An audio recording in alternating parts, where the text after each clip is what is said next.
رمضان کے بعد سب سے زیادہ فضیلت عاشورہ کے روزے کی ہے، 10 محرم کا روزہ، کہ آپ صلی اللہ علیہ وسلم نے ارشاد فرمایا کہ عاشورہ کے دن اپنے اہل و عیال پر دسترخوان کو وسعت دو، اس سے رزق میں برکت ہوتی ہے۔ قعدہ، ذی الحجہ، محرم اور رجب، یہ 4 مہینے جو ہیں اسلام میں اشہر حرم کہلاتے ہیں۔ محرم کے حوالے سے ایک بات کر لوں، یہ 10 محرم کا روزہ، رسول اللہ صلی اللہ علیہ وسلم نے ارشاد فرمایا کہ عاشورہ کا روزہ مجھے اللہ کی رحمت سے امید ہے کہ 1 سال کے گناہوں کا کفارہ ہے، تو بڑی فضیلت ہے۔ رمضان کے بعد سب سے زیادہ فضیلت عاشورہ کے روزے کی ہے، 10 محرم کا روزہ۔ سمجھ رہے ہیں؟ محرم میں ہمیں شریعت نے کیا کرنے کا حکم دیا ہے، اسلام کیا کہتا ہے؟ پہلی بات، اسلام یہ کہتا ہے کہ محرم میں روزے رکھنا دوسرے مہینوں کی نسبت زیادہ ثواب ہے۔ رمضان کے بعد تو زیادہ سے زیادہ روزے رکھیں، اور اسپیشلی 10 محرم کا روزہ 1 سال کے گناہوں کا کفارہ ہے، یہ اور زیادہ ثواب ہے۔ پورے محرم نہیں رکھے جاتے تو کیا کرنا ہے؟ 10 محرم کا رکھنا ہے۔ حدیث میں آتا ہے کہ آپ نے حکم دیا 2 روزے ملا کے رکھو، کیونکہ یہودی جو تھے وہ 1 روزہ رکھتے تھے، صحیح ہے نا؟ تو یہودیوں سے مشابہت سے بچنے کے لیے ہمیں حکم دیا کہ اس کے ساتھ ایک اور روزہ ملائیں۔ تو علماء یہ کہتے ہیں کہ آج کل یہودی 10 محرم کا روزہ نہیں رکھتے، تو اب مشابہت ختم ہو گئی ہے۔ تو اگر کوئی 9، 10 یا 10، 11 کا رکھ لے تو اچھی بات ہے، نہیں تو صرف 10 محرم کا بھی رکھ لے تو بھی انشاءاللہ پورا ثواب ملے گا، کیونکہ اب اس میں مشابہت رہی نہیں ہے۔ سمجھ رہے ہیں کہ نہیں سمجھ رہے؟ یہ کرنے کا کام ہے۔ دوسرا کام، محرم میں گناہ دوسرے مہینوں کی نسبت زیادہ، اس کی قباحت زیادہ بڑھ جاتی ہے، کیونکہ 4 مہینے محترم ہیں، شوال، ذی قعدہ، ذی الحجہ، محرم اور رجب، یہ 4 مہینے جو ہیں اسلام میں اشہر حرم کہلاتے ہیں۔ قرآن کہہ رہے فلا تظلموا فیہن انفسکم، اس میں اپنی جانوں پہ ظلم مت کرو۔ یہ ماتم کرنا بھی تو ظلم ہے نا اپنی جان پہ، تو اللہ نے فرمایا ان 4 مہینوں میں اپنی جان پہ ظلم مت کرو، کسی بھی طرح سے ظلم ہو، جسمانی ظلم ہو، روحانی ظلم ہو۔ جسمانی ظلم ماتم کر کے بھی ہو سکتا ہے، اور انگاروں پہ چل کے بھی ہو سکتا ہے، اپنے آپ کو پیٹ کے بھی ہو سکتا ہے۔ روحانی ظلم کیا ہے؟ گناہ کر کا، تو نہ گناہ کرنے کی اجازت، نہ کسی اور طرح سے۔ عام مہینوں میں بھی ظلم کی اجازت نہیں ہے، نہ اپنے اوپر اور نہ کسی اور پر، تو ان 4 مہینوں میں ظلم کی نوعیت بڑھ جاتی ہے۔ سمجھ رہے ہیں؟ یہ ایک محرم کی فضیلت ہے اسلام میں۔ اور تیسری فضیلت جو محرم کی، جو بعض روایات سے ثابت ہے، یعنی جو فضیلت تو نہیں کہیں گے اس کو، جو محرم میں کرنے کا کام ہے، وہ بعض حدیث میں آتا ہے کہ آپ صلی اللہ علیہ وسلم نے ارشاد فرمایا کہ عاشورہ کے دن اپنے اہل و عیال پر دسترخوان کو وسعت دو، اس سے رزق میں برکت ہوتی ہے۔ لیکن یہ جو حدیث ہے یہ ضعیف ہے، سند کے لحاظ سے پاورفل اور مضبوط نہیں ہے۔ بعض علماء نے کہا کہ اس کثرت طرق کی وجہ سے حسن کے درجے کو پہنچ گئی ہے۔ ہمارے ہی بعض اکابر علماء کی رائے ہے، علماء جو بر صغیر کے علماء، بڑے بڑے علماء ہیں، میں نام نہیں ذکر کرتا لیکن بہت بڑی اپر لیول کے علماء ہیں، ان کی رائے یہ ہے کہ یہ ضعیف، اتنی ضعیف نہیں ہے کہ بالکل ہی مسترد کر دی جائے، ٹھیک ہے نا، اور تعدد طرق کی وجہ سے درجہ حسن کو پہنچ گئی ہے۔ علامہ ابن تیمیہ رحمہ اللہ تعالی، جن کو سعودی عرب میں بہت فالو کیا جاتا ہے، ان کی رائے اور سلفی علماء کی رائے، جو سعودی عرب کے العثیمین، بن باز وغیرہ تھے، ان کی رائے یہ کہ یہ حدیث بالکل صحیح نہیں ہے، اور اس کی کوئی حیثیت نہیں ہے کہ دسترخوان کو وسیع کیا جائے اور عاشورہ کے دن کھانا کھلایا جائے۔ سمجھ رہے کہ نہیں سمجھ رہے؟ لیکن جو دوسری طرف معتدل علماء، معتدل سے مراد میں ان کو برا نہیں کہہ رہا، لیکن وہ انہوں نے حدیث کی جو اگر آپ سندوں کی تحقیق کریں گے تو اس کو بالکل من گھڑت قرار دینا درست نہیں ہے۔ اگر سندوں کی تحقیق کریں گے تو ایسا معلوم ہوتا ہے کہ علامہ ابن تیمیہ رحمہ اللہ تعالی، جو ہمارے لیے قابل احترام ہے، انہوں نے اس حدیث کو رد کرنے میں تھوڑا مبالغہ سے کام لیا، غلو کیا ہے۔ ایسا نہیں ہے کہ بالکل ہی اس کی کوئی ویلیو نہیں ہے، تو ضعیف روایتیں ہیں لیکن کثرت طرق کی وجہ سے درجہ حسن کو پہنچ گئی ہے۔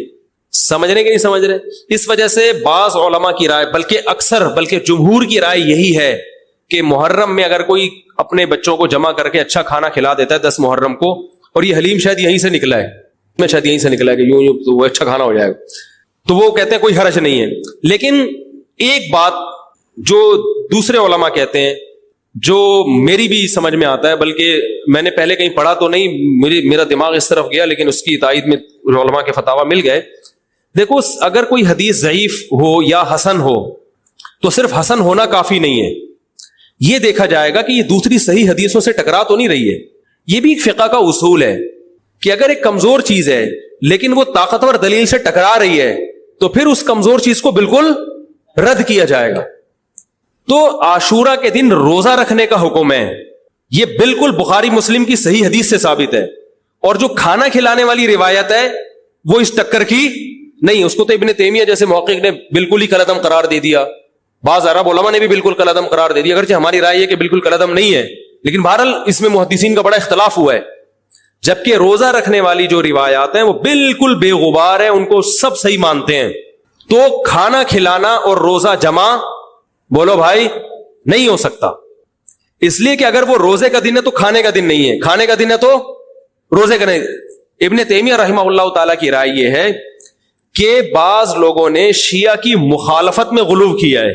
شیعہ نے اس دن کو چونکہ منحوس بنا دیا 10 محرم کو, تو انہوں نے مخالفت میں اس دن کو ایک سیلیبریٹ کرنے کے لیے نا کھانا کھلانے کا حکم دے دیا کہ ہم منحوس نہیں سمجھتے بلکہ اس کا کیا کریں گے اپوزٹ کہ کھاؤ اور کھلاؤ. تو انہوں نے کہا یہ بھی غلو ہوا ہے دوسری طرف. بھائی منحوس نہیں ہے, مبارک ہے ہماری نظر میں, لیکن اتنا مبارک کہ اس میں کھانا کھلانا اور یعنی عید والا عنصر کھانا کھلانا تو عید کے دن ہوتا ہے نا, تو عید نہیں ہے بہرحال. تو یہ بھی بڑی جاندار بات, اگرچہ یہ عقلی دلیل ہے مگر یہ ایسی نہیں ہے کہ بالکل اس کو کالعدم قرار دے دیا جائے. تو اب علماء نے دونوں حدیثوں کو تطبیق کی کوشش کی علماء نے کہ بھئی کھانا بھی کھلاؤ اور روزہ بھی رکھو, افطاری میں کھلا دو, سحری اور افطاری میں. تو بات یہ ہے کہ افطاری میں اگر آپ کھلائیں گے تو وہ 11 محرم شروع ہو چکی ہوگی, وہ 10 محرم بولو بھائی نہیں رہے گی. دوسرا سحری میں جو کھلانے کا مسئلہ ہے نا, سحری میں تو سحری میں جب ہم کوئی کہتے ہیں نا فلاں دن یہ کام کرنا ہے فلاں دن, تو اس سے لغت میں جو ذہن میں متبادر ہوتا ہے نا وہ دن کا وقت ہے, وہ 3:30 پونے 4 کا وقت نہیں ہوتا. یہی وجہ ہے کہ جو لوگ اس حدیث پر عمل کرتے ہیں عاشورہ والی, وہ دن میں کھانا کھلاتے ہیں, دوپہر کے ٹائم لنچ کرتے ہیں. وہ افطاری میں تو ویسے ہی دسترخوان وسیع ہوتا ہے بھوک کی وجہ سے. ارے بابا وہ تو ویسے ہی بچوں کو جب روزہ رکھا ہوا ہے تو اچھا کھلاؤ, سحری اچھی کراؤ, اور افطاری وہ تو ویسے ہی بھوک کی وجہ سے, رمضان میں دیکھو نا کیسے کھلے دسترخوان ہوتے ہیں. تو میں نے بڑی کوشش کی دونوں حدیثوں کو جمع کریں, لیکن تکلف کے بغیر یہ ممکن نہیں ہے. تو فقہ کا ایک اصول ہے کہ جب کوئی بے غبار صحیح حدیث ہوتی ہے اور اس سے ایک اصول ثابت ہو رہا ہے, تو اس کے مقابلے میں اگر کمزور روایت آئے گی جو اس سے ٹکرا رہی ہوگی, تو اس کمزور روایت کو اگرچہ وہ موضوع من گھڑت نہیں ہے لیکن اس کمزور کو اس صحیح حدیث کی مخالفت کی وجہ سے بولو بھائی رد کر دیا جائے. اس لیے میرا نالائق کا موقف یہ ہے, میں بہت نالائق ہوں, میں اتنی بڑی بڑی باتیں کرتا نہیں ہوں, لیکن ساڑی عقلچ یہ چیز آندھی نہیں ہے کہ بھائی جو روزے کا دن ہے وہ بھوکے پیاسے رہنے کا دن ہے, وہ کھانے کھلانے کا نہیں ہے. افطاری میں تو ویسے ہی کھاؤ بھی کھلاؤ بھی. تو اور اس کا نقصان یہ بھی ہوتا ہے کہ لوگوں نے اس کھانا کھلانے کے چکر میں روزے چھوڑ دیے ہیں. سمجھ رہے ہیں, جب حلیم پکے گا تو کون روزہ رکھے گا بھائی, ساری رات گھوٹا لگے گا حلیم کا کہ کل دسترخوان وسیع کرنا ہے, تو پھر روزہ گیا, وہ تو تیل لینے گیا, روزہ کون رکھے گا روزہ.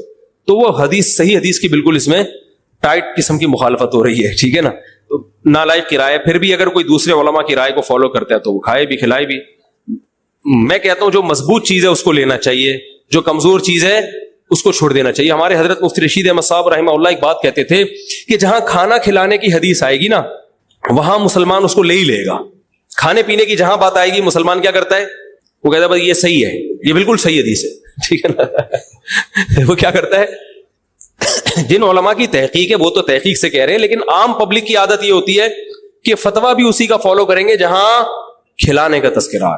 تو اب ہمارے کہتے جہاں کھانا کھلانے کی بات آئی مسلمان کہتا ہے بس یہ بالکل صحیح بخاری کی طرز پر, یہ بخاری کی شرط پر یہ حدیث. تو بھائی بھوکا رہنا عبادت ہے, بھوکا رہنا سنت ہے. بچوں کو تو ویسے ہی کھلاؤ عاشورہ ہو یا نہیں ہو, اور سحری افطاری کرا دو اچھی سی, روزہ رکھواؤ, اور جو بالکل چھوٹے بچے ہیں وہ تو ویسے ہی کھاتے ہیں. تو اس لیے, اور پھر اس کا نقصان کیا ہو رہا ہے, حلیم کے گھوٹے لگ رہے ہیں پوری پوری رات بیٹھ کے, اس کے الگ نقصانات ہیں, سبیلیں لگ رہی ہیں. حضرت حسین رضی اللہ تعالیٰ عنہ تو کربلا میں شدید گرمی میں بھوکے اور پیاسے اپنی جان دیتے ہیں, اور یہاں ہم کیا کر رہے ہیں, کھانا کھا رہے ہیں, اب دیگیں پکا رہے ہیں, شربت پی رہے ہیں. تو یہ بات عقل میں آنے والی نہیں ہے. اور عاشورہ کے دن کی مناسبت سے روزہ ہی ہے، وہ روزہ رکھنے کا دن ہے۔ حضرت حسین رضی اللہ تعالی عنہ جو کربلا میں نکلے تو محرم ہونے کی وجہ سے تھوڑی نکلے تھے، تو سیاسی حالات کو درست کرنے کی نیت سے نکلے۔ وہ محرم ہوتا تو بھی جاتے، سفر ہوتا تو بھی جاتے، ربیع الاول ہوتا تو بھی جاتے، رمضان ہوتا تو بھی جاتے۔ اس کا محرم سے کیا تعلق ہے؟ جس چیز کو آپ نے حق پہ سمجھا اس کے لیے آپ نے خروج کیا، اس کے لیے اپنی گردن کٹا دی، غیرت کی شہادت کو ذلت کی زندگی پر ترجیح دی، پورا خاندان کٹوا دیا، مگر غیرت پر سودا نہیں کیا۔ تو اگر یہ سفر میں آپ کو موقع ملتا تو آپ سفر میں نکلتے، ربیع الاول میں موقع ملتا تو ربیع الاول میں نکلتے، رمضان میں ملتا تو رمضان میں نکلتے۔ ہمیں کیا کرنا ہے؟ چاہے محرم ہو، چاہے سفر ہو، چاہے ربیع الاول ہو، چاہے ربیع الثانی ہو، جمادی الاولیٰ، جمادی الثانیہ، رجب، شعبان، رمضان، ہمیں حکم یہ ہے کہ شریعت نے ہمیں جو حکم دیا ہم اس سے تجاوز نہ کریں۔ اسلام کیا آرڈر دیتا ہے ہمیں؟ اسلام ہمیں غم کے موقع پہ بھی احکام دیتا ہے اور خوشی کے موقع پہ بھی احکام دیتا ہے، اس سے ہم نے دائیں بائیں نہیں ہونا۔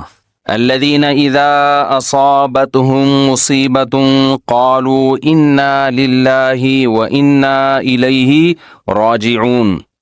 اہل ایمان کی علامت ہے جب انہیں کوئی مصیبت پہنچتی ہے تو کیا کہتے ہیں؟ ہم اللہ ہی کے لیے ہیں اور ہم نے لوٹ کر اللہ ہی کی طرف جانا ہے، یہ کہہ کے صبر کرتے ہیں۔ دیکھو مصیبت کے موقع پہ آپ کے پاس دو آپشن ہیں، یہ قرآن نے دی ہیں۔ ایک انتقام، انما السبیل علی الذین یظلمون الناس، فرمایا جو کسی پہ ظلم کرے گا اس پہ گناہ ہوگا، جو ظلم کا بدلہ لے گا اس پہ گناہ نہیں ہوگا۔ وجزاء سیئۃ سیئۃ مثلھا، قرآن کہہ رہا ہے برائی کا بدلہ اسی کے بقدر برائی۔ یہ بھی آپشن آپ کے پاس ہے، کسی نے آپ کے ساتھ ظلم کیا، زیادتی کی، آپ ظالم سے بولیں بدلہ لیں، آپ اجازت دی۔ تبھی تو قرآن نے کہا کوئی کسی کو قتل کر دے، فقد جعلنا لولیہ سلطانا فلا یسرف فی القتل، اللہ کہتے ہیں ہم نے مقتول کے وارث کو اجازت دی ہے کہ قاتل سے بدلہ لے لے، ہم نے اس کو یہ قدرت دے دی ہے، ہم نے طاقت دے دی ہے، ہم نے اجازت دے دی ہے۔ بین الاقوامی لاء تو کہتا ہے کہ قاتل کو آپ قتل نہیں کر سکتے، اس کو یہ ہوگا، عمر قید ہوگی۔ اللہ کہتے ہیں نا نا نا نا، کسی کے باپ کو قتل کر دیا گیا، بیٹے کو پرمیشن ہے کہ وہ قاتل سے قصاص لے، حکومت اس میں تعاون کرے گی، قصاص تو یہی لے گا۔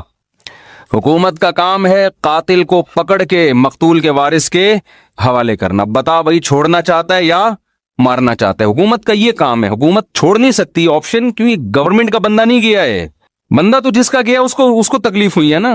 جو سیکولر حکومتیں ہیں وہ انسانوں کو اپنا غلام سمجھتی ہیں، حالانکہ وہ دعویٰ کرتے ہیں کہ ہم انسانوں کو غلامی سے نکال رہے ہیں۔ اسلام کہتے ہیں کسی کے غلام نہیں ہے، کوئی حکومت کا غلام نہیں ہوتا، حکومت کا کام مینجمنٹ ہے اور لوگوں کو ظلم کا بدلہ دلانا ہے، عدل و انصاف فراہم کرنا ہے۔ دنیا نے کیا کیا؟ قانون سازی کر کے انسانوں کے اوپر تھوپ دی ہے۔ وہ کیا کیا تھوپی ہے وہ ایک لمبی کہانی ہے، کہ دعویٰ تو یہ ہے کہ ہم آزادی، انسان کو آزاد کر رہے ہیں، آزاد نہیں کر رہے، سب کی غلامی سے نکال کے اپنا غلام بنا رہے ہیں۔ عورت کو شوہر کی غلامی سے نکالا، ریاست کا غلام بنا دیا۔ شوہر جو باپ پہ خرچ کرتا، بیوی پہ خرچ کرتا، بولا نہیں باپ بیوی پہ خرچ نہیں کرو، ایک دھیلا بھی تم پہ، ہمیں ٹیکس دو، 40% ہمیں دو اپنی تنخواہ کا، 1 لاکھ کما رہے ہو 40,000 ہمیں دو، ہماری مرضی، پھر ہم تمہارے باپ کو اولڈ ہاؤس میں کتنا دیں اور تمہاری بیوی کو ہم کتنا دیں، یہ ہماری مرضی، ہمارا ہیڈک ہے، تمہارا نہیں ہے۔ یہ اسلام ریلیشن کا قائل ہے، ریلیشن شوہر بیوی کا ریلیشن ہے، شوہر بیوی پہ خرچ کرے گا تاکہ بیوی اس سے محبت کرے، بیٹا باپ پہ خرچ کرے گا تاکہ باپ اپنے بچوں کو شوق سے پالیں گے، یہ بڑھاپے میں ہمارا سہارا ہے۔ آپ نے سارے ریلیشن ختم کر کے لوگوں کو غلام بنا دیا، کس کا؟ ریاست کا۔ اسی میں یہی ہے کہ اسلام کہتا ہے کسی کے باپ کو قتل کیا گیا ہے، انتقام کی آگ کس میں بھڑک رہی ہے؟ گورنمنٹ میں تھوڑی بھڑک رہی ہے، حکومت کا کیا لگتا ہے بھائی؟ وہ اچھا بھلا تمیز سے بیان چل رہا تھا، محبت سے غصہ آ گیا مجھے، آرام سے چل رہا تھا نا۔ یہی ہے نا، یہ لبرل لوگوں سے ہمیں واسطہ پڑتا ہے نا، صبح شام گوروں کے گیت گاتے رہتے ہیں بیٹھ کے، مغربی ممالک کے گیت گاتے ہیں، اتنا اچھا سسٹم، اتنا اچھا سسٹم۔ وہ کیا خاک سسٹم ہے یار یہ، جس میں انسان کو اس کے بنیادی حقوق نہیں مل رہے۔ آپ کہہ سکتے ہیں ہمارے ملک میں کون سا مل رہے ہیں، تو ہمارے ملک میں اسلام نہ ہونے کی وجہ سے مل رہے ہیں، اسلام ہوتا تو مل رہے ہوتے۔ تو اس میں اسلام کا قصور نہیں ہے, یہ تو ہمارے حکمرانوں کا قصور ہے. ڈالر نیچے آ گیا سنا, تھوڑا سا خوش فہمی میں مبتلا ہونے کی ضرورت نہیں ہے. 10 روپے نیچے آئے گا, 20 روپے اوپر جائے گا. یہ تھوڑا سا ڈپریشن کم کرنے کے لیے گورنمنٹ کرتی ہے کہ تھوڑا سا نیچے لا کے دھکا دے کے اوپر لے کے جاؤ. تو یہ سیٹ اپ, خیر یہ ایک الگ تبصرے ہیں. تو اسلام ہے جو آپ کو بنیادی حقوق دیتا ہے. میرے باپ کو اللہ نہ کرے کوئی قتل کر دے, گورنمنٹ کا نقصان نہیں ہے. نقصان کس کا ہے؟ میرا انتقام کی آگ مجھ میں بھڑکتی ہے. اس کا نقصان یہ ہوتا ہے کہ میں قاتل کو تلاش کروں گا, وہ نہ ملے اس کے بھائی کو مار دوں گا, وہ نہ ملے اس کے ماموں کو مار دوں گا, جو ہوتا ہے قبائلی علاقوں میں. اسلام نے اس پہ پابندی لگا دی. نا نا نا نا نا نا. اللہ کہتے ہیں فقط جعلنا لولیہ سلطانا, دیکھو ہم نے تمہارے جذبات کا خیال کیا ہے, ہم نے تمہیں طاقت دی ہے کہ قاتل سے بدلہ لوگے تمہیں گناہ نہیں ملے گا. اب جب ہم نے تمہیں تمہارا حق دے دیا تو اب حد سے تجاوز نہ کرو. کیا مطلب؟ قاتل کے علاوہ کسی اور سے بدلہ لینے کی کوشش نہ کرو. اس نے آپ کا ایک مہمان مارا, آپ نے کہا ہم اس کے 2 مہمان ماریں گے. یہ کام وہ ایک پنجاب والا چلا گیا نا, پنجاب والا چلا گیا وزیرستان میں, وہاں قبائلی لڑائیاں ہو رہی تھیں, تو وہ کہیں باہر اس کو چارپائی پہ سلا دیا انہوں نے. تو اس کو ڈر لگ رہا ہے یار ان کی تو دشمنی اٹھا اٹھا کی رات کو آوازیں آتی, مجھے کو مار بور کے نہ چلا جائے.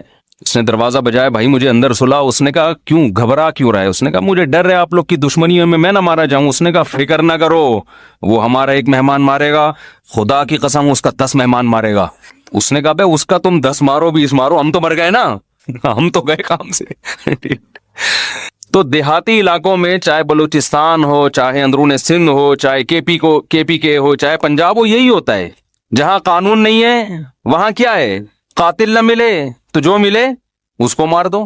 قرآن اس سے منع کر رہا ہے. نا نا نا نا نا. دیکھو ہم نے تمہیں رائٹ دیا, گورنمنٹ نہیں دیتی ہے. گورنمنٹ کہتی ہے نہیں, اتنے لمبے کیسز چلتے ہیں, مقدمے چلتے چلتے چلتے چلتے پھر جج پیسے کھا کے. ایسا بھی ہوتا ہے, جو ججز بیان سن رہے ہیں ان کے علاوہ کی بات کر رہا ہوں. تو انصاف نہیں ملتا انسان کو. عمر قید تو ہے ہی نہیں اسلام میں, لمبی جیل میں ڈال دیا, وہ اور بڑا مجرم بن کے آئے گا. وہ کھانے پینے سے گیا.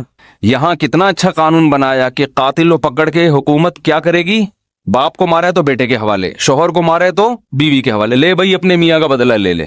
اور اگر دیت لے کے چھوڑنا چاہے تو اس کا بھی آپشن تیرے پاس ہے, دیت لے لے چھوڑ دے اس کو.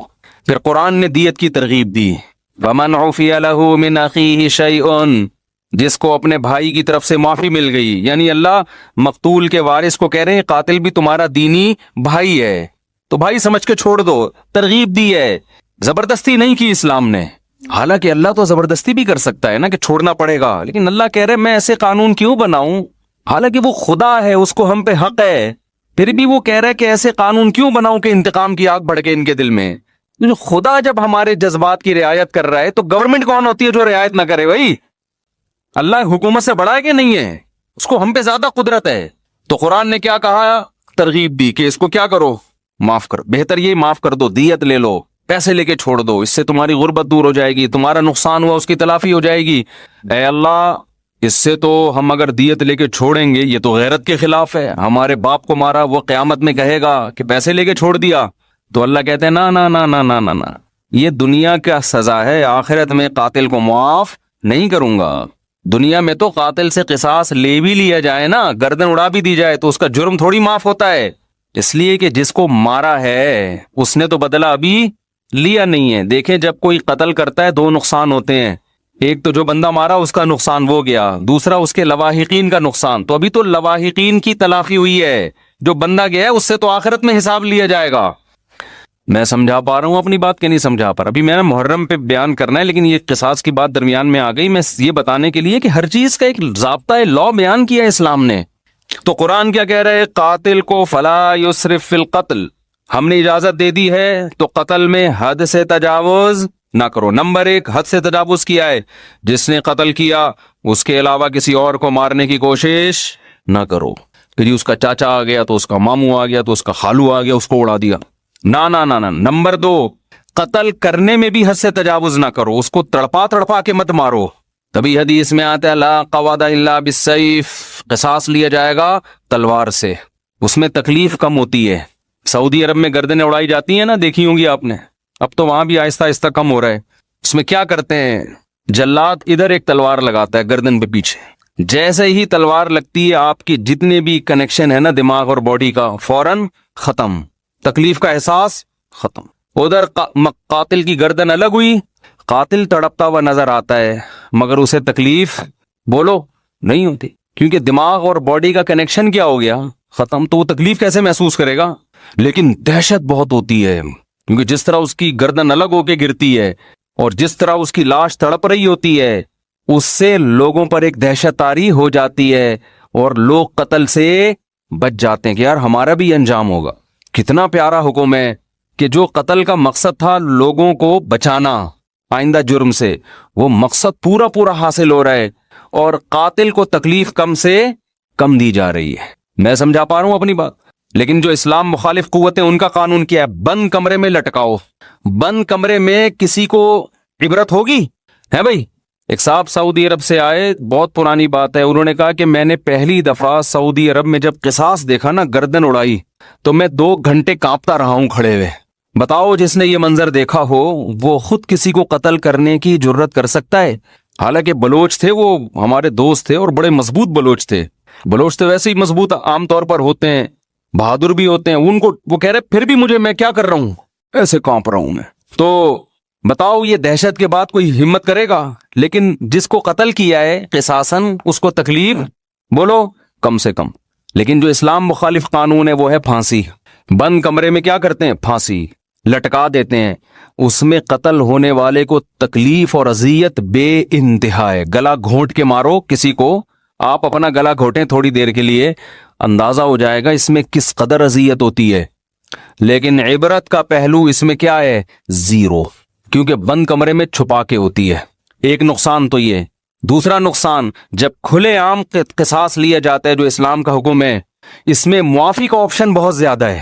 جو قاتل مقتول ہے نا، اس کے وارثوں کو پبلک کہے گی کہ یار اس کو کیا کرو، چھوڑ دو، ہمیں ترس آ رہا ہے. ساری دنیا کے سامنے چوک پہ بٹھائے ہوئے اس کو گردن اڑانے کے لیے، چھوڑو یار دیت لے کے کیا کرو، بولو نا معاف. اس وقت زیادہ ترس آتا ہے لوگوں کو. اس بات کا امکان ہے کہ قاتل معاف کر دے. اور بہت سے ایسے واقعات ہوئے ہیں جب چوک پہ لایا گیا اور جلاد تلوار لے کے کھڑا ہوا ہے، لوگوں نے آ کے درخواستیں کی چھوڑ دو، تو مقتول کے وارثوں نے کیا کہا؟ معاف کیا. بہت ہیں.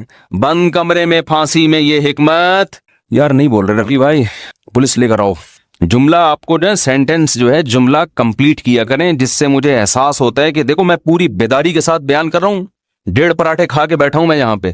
مجھے ڈاکٹر کہہ رہے ہیں کہ نہیں پراٹھے نہیں کھاؤ، یہ عمر پراٹھوں کی نہیں ہے، کوئی بھی عمر نہیں ہے پراٹھوں کی. لیکن اگر ناشتے میں پراٹھے نہ ہوں تو وہ بیان ایسا مرجھایا ہوا ہوتا ہے، پھر جیسے آپ بیٹھے ہوئے ہیں نا، پھر میں ویسے بیٹھا ہوا ہوتا. تو اس کی ہم نے تلافی یہ کی ہے کہ بھائی صبح پراٹھے کھا لو، دوپہر کا کھانا نہ کر دو. کیا خیال ہے؟ اس کی تلافی اس طریقے سے پراٹھے چھوڑ دیں، دنیا چھوڑ دے آدمی، ناشتے میں اس کے بغیر مزہ نہیں ہے. کھائے تو مزے کی چیزیں نا. ڈاکٹر لوگ جو ڈائٹنگ پلان بناتے ہیں اس میں تو انسان کے زندگی کے مزے، آپ دیکھو کیٹو ڈائٹ کے نام سے آج کل آ رہا ہے کہ صبح یہ کھائیں، پالک کے اتنے پتے کھا لیں. ہم بکری کو کھلاتے ہیں پالک کے پتے، اتنا پودینہ، اس میں اتنے ٹماٹر ڈال کے چاٹ بنا کے کھا لیں اس کو. اور پھر دوپہر کو آپ نے تھوڑے سے پتہ نہیں کیا کرتے ہیں وہ یہ کھا لیں 2 انڈے، اور یہ رات کو آپ تھوڑا سا گوشت، وہ بھی نمکین بالکل سوکھا. اس سے آپ کی صحت بہت اچھی ہو جائے گی. تو کرنا کیا ہے بھائی ایسی صحت کے اچھے کر کے؟ کیا خیال؟ زندگی لمبی ہو جائے گی آپ کی. پتے کھا کے 90 سال جینے سے بہتر ہے گوشت کھا کے، انڈے کھا کے، پراٹھے کھا کے 50 سال میں یا 40 سال میں مر جائے آدمی. میں خود صحت کا قائل ہوں کہ انسان کو پھوڑنا پھاڑنا نہیں چاہیے، صحت کا بہت خیال کرنا چاہیے، کیونکہ جب بیمار ہوتا ہے تو اندازہ ہوتا ہے صحت کتنی بڑی نعمت ہے. لیکن اس کو اپنے اوپر مسلط کرنے کی بالکل بھی ضرورت نہیں ہے. جلدی سے ایک چھوٹی سی بات بتا کے بس آگے چلتا ہوں میں. صحت بنانا ہے، کم کھاؤ، محنت زیادہ کرو، بس یہ بڑا بہترین معتدل سا اصول ہے. کھاؤ کم. اب ہم نے صبح پراٹھے پھوڑے ہیں تو دوپہر چھاٹ ٹھیک ہے نا. جب تک شدید بھوک نہیں لگے گی تو نہیں کھائیں گے ہم. رات کو تو بہت ہی کم کھاؤ، کیونکہ سونا ہوتا ہے تو توند بھر کے سو گے تو پھٹو گے ایک دن دھماکے کے ساتھ. پھٹ رہے ہیں لوگ، یہ جو بہت سے دھماکے ہو رہے ہیں نا، بندہ کھا کے پھٹا ہوتا ہے. ہم سمجھتے ہیں گیس کا سلنڈر پھٹا ہے، تو وہ بندے جس طرح سے کھا رہے ہیں نا لوگ اسپیڈ میں. تو رات کہتے ہیں نا صبح کھاؤ بادشاہوں کی طرح، دوپہر کھاؤ، پتہ نہیں پورا ملفوظ بھول گیا میں. صبح کھاؤ ناشتہ بادشاہوں کی طرح کرو، میٹابولزم بہت تیز ہوتا ہے اس وقت، لکڑ ہضم پتر ہضم. دوپہر کھاؤ کچھ الگ سے ہے، کچھ جملہ مالداروں کی طرح، تھوڑا کم کر لو. اور رات کو کھاؤ فقیروں کی طرح، جیسے ملا ہی نہیں کھانے کو. ہمارے یہاں الٹا ہے. صبح ایک سلائس بریڈ میں نا ڈبو کے کھا رہے ہیں بس ایک انڈا, دوپہر کو تھوڑا بڑھا دیا اور رات کو پھوڑتے ہیں, اس کو کھانا کہتے ہی نہیں ہیں, پھر سو جاتے ہیں. تو الٹا چل رہے ہیں. ماہرین کہتے ہیں نا کہ صبح زیادہ کھاؤ گے پھر دوپہر کم اور رات کو اور کم, تو باڈی بھی ایسے ہو جائے گی. اور اگر الٹا چلایا نا صبح کم دوپہر زیادہ, تو باڈی بھی کیسی ہو جائے گی, ایسے اوپر سے چلنا شروع ہو گئے, ایسے پھولتے چلے جاؤ گے. خیر کہاں سے آواز چلی گئی. تو میں قصاص کی بات کر رہا تھا, یہ بات درمیان میں آ گئی, محرم پہ آؤں گا انشاءاللہ ابھی. تو عرض یہ کر رہا تھا کہ دیکھو کتنی حکمتیں ہیں نا اسلام کی, کوئی دین اسلام جیسا ہے نہیں, ہو نہیں سکتا.